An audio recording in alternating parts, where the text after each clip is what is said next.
Okay, the nomad player is first. Ooh. So they're only getting 1 point for that.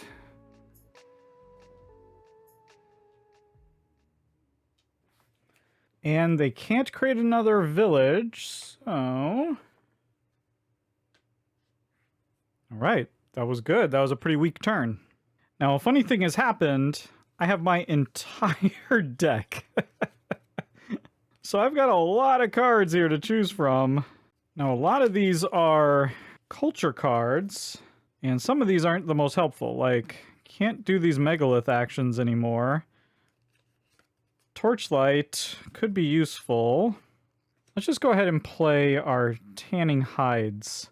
We can get one of these tribe cards into our discard pile and get a tool. Let's get this shaman. And I think that's all I'm going to play for now. So then for our action, I want to go here. Let's play this tribeswoman. She's going to let us spend a food to get another tool. Alright, maybe 2.5 is fine. Yeah, we'll do 2. I'm going to spend 2 tools and 2 labor.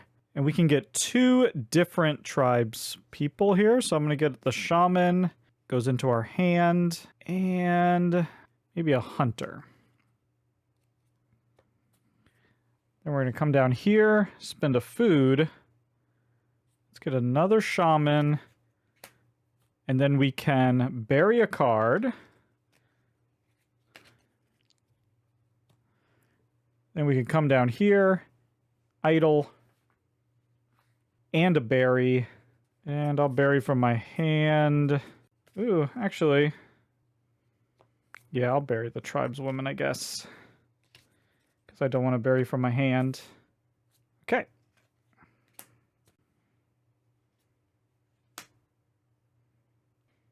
Okay. Yep, they're going here. Ooh, and they're going to take a sacred stone. 3 food. A tool. And they're going to get a tribes person. But they don't do that. Whenever they do that, they get a tool instead. Okay, they want a culture card. Ooh, horses. And then, ooh, 2. 2 in the eclipse pile. Do I want to go hunting? Yeah, I might. I might want to go hunting. Yeah, no. I think we have to come here. I think we need to do this now. Wait, first we get to do a culture. All right, we'll play the torchlight. 1, 2, and 1. So we're putting her out. That's going to get us 2 food. We can hold 1. And then we definitely want at least 3. So we can use... Okay, we have the crafter. Always good. That's 2. And we'll use the pathfinder. It's only going to be worth 1 extra, but that's the 3 that we need. So we can get a culture card. And I definitely think this is the one that I want. Storytelling. That'll go into the hand. Now we're going to come down here. We're going to pay our 3 food. 1, 2, 3, and 1 tool. We'll grab this sacred stone. That's going to give us 1 point for every different type of animal that we have tapped. And right now we have 3, so that's pretty good.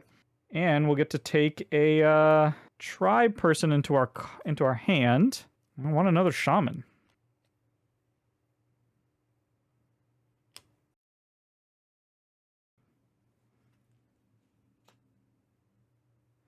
Okay, we know where they're going. They're going hunting. They're going to get to bury a card.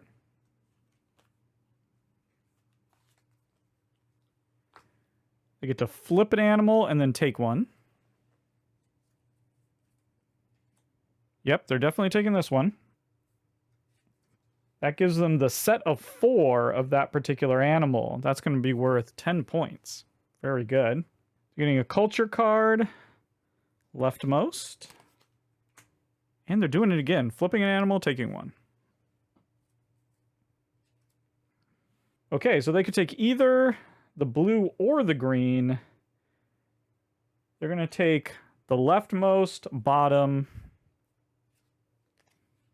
And there we go. They are done. I want to play that culture card I just received. Storytelling. We're going to spend a tool. We're going to get 3 idle movements. Get to add 1 into our discard pile. I don't think it's really going to matter at this point, but I'm going heavy shaman. And then I get to bury a card. Let's see here. I'll go ahead and bury that. Now I think that's the 7 burials that I need. 1, 2, 3, 4, 5, 6, 7. Yes. Yeah, I would like to play that one again. I'll discard that card in order to play that one. And then I have to discard a card in order to activate it. That's going to let us play a tent out. And then do 2 tent movements. And we can split those up. 1, 2. Then I get a food. And now I might just want to go hunting, honestly. Yeah, let's go hunting. We have our hunter here. That's going to give us 2 labor, 3, 4.5 labor. I only have 2 here, so we can do this twice. So let's seed the board a little bit. Okay, let's do that again. Now there's only 1 spot available. So actually, why don't I use 1 to take this card. Then I'll seed it again. There we go. And now I'll spin the tool and my last remaining labor to take 1.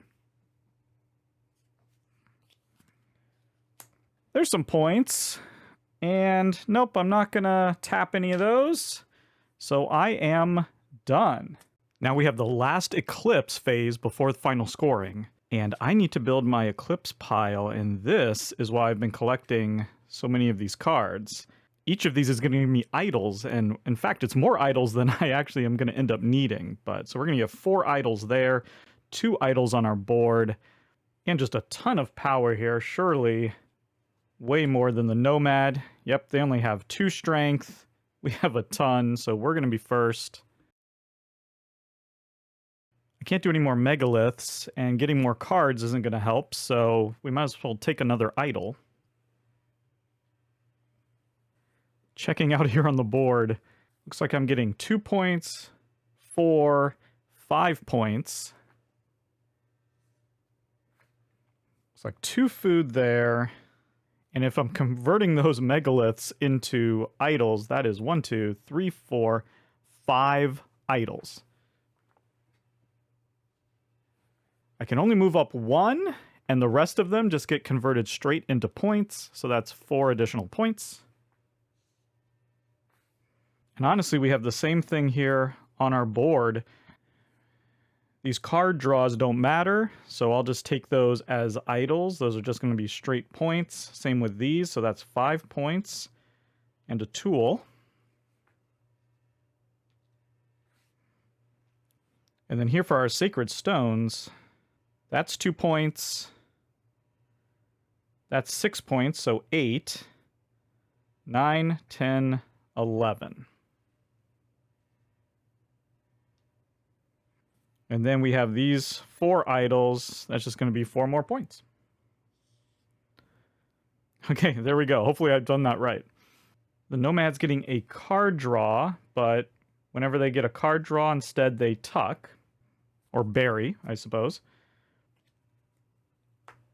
On the board here, it looks like they're tied for that 1 point. And that 2 food they're getting. Then on the board, they're getting 2, 4, 6 points there.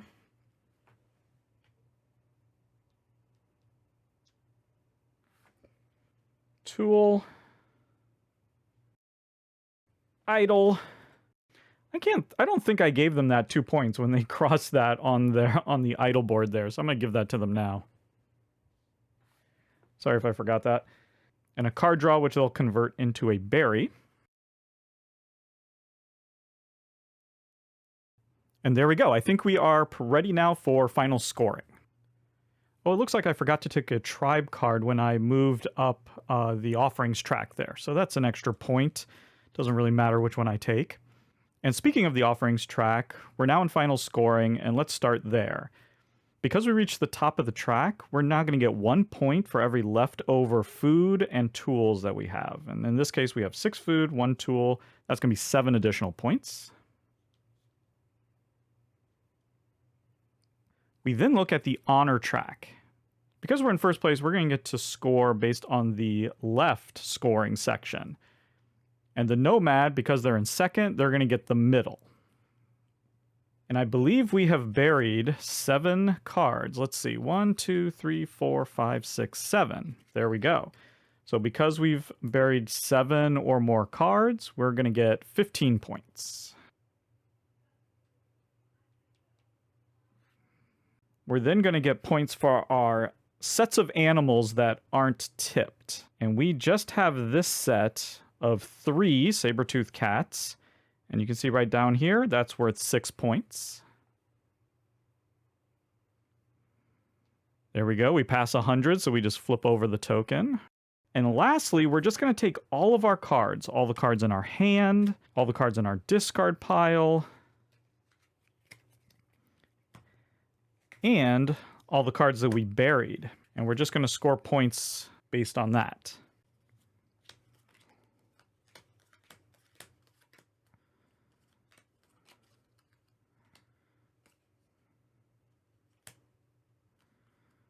Okay, here we go. 1, 2, 3, 4, 5, 6, 7, 8, 9, 10, 11, 12, 13, 14, 15, 16, 17. Well, there we go. We get a nice even 120.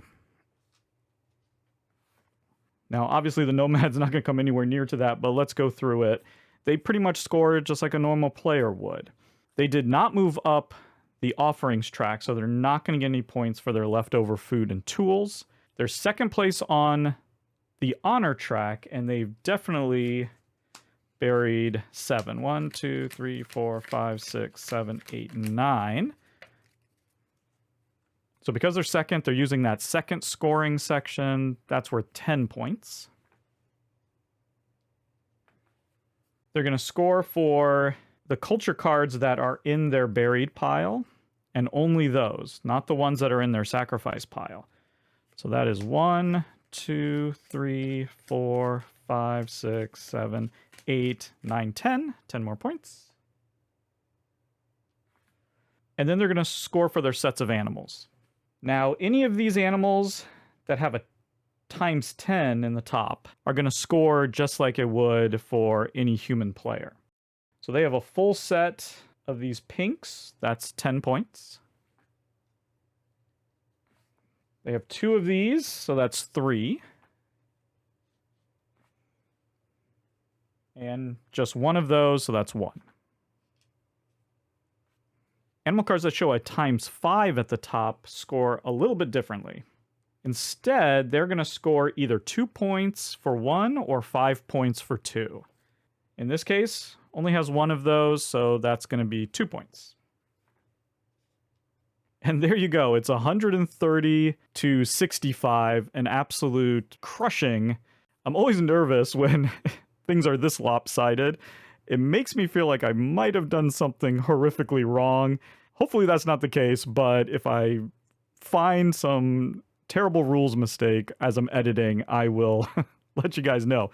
I should mention that I was playing on the normal difficulty level. There is a hard mode where essentially the Nomad gets an extra action every turn. So essentially 12 additional actions. They start with one of these already revealed, and then your first card covers up the bottom one, leaving 1 extra action. So having the Nomad take 12 extra actions would definitely make this more difficult. But there you go. That is a complete solo play of Endless Winter Paleoamericans. Thank you so much for watching, and goodbye.